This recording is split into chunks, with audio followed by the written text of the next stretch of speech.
aka na-achị Anambra steeti ọkammụta Chukwuma Soludo ekwenwego nkwa na ọchịchị a dị nkwadobe ya na ụka ịlụkọ ọlụ ọnụ na ngalaba dị iche iche.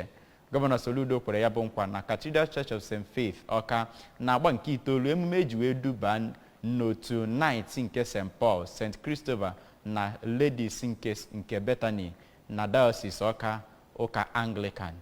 Emmanuel Chigbata ga-akọla ya akụkọ n'uju.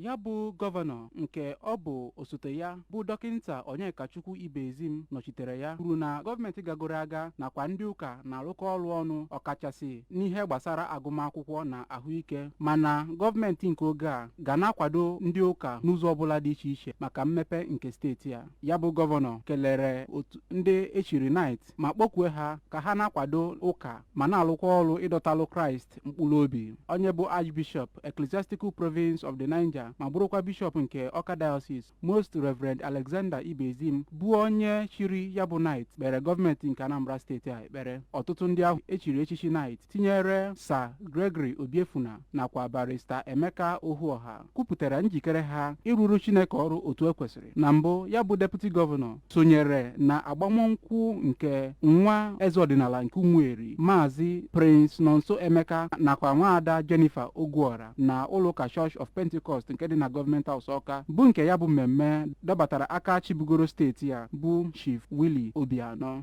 Site n'Ọka, abụ m Emmanuel Chigbata maka akụkọ ụwa ABS.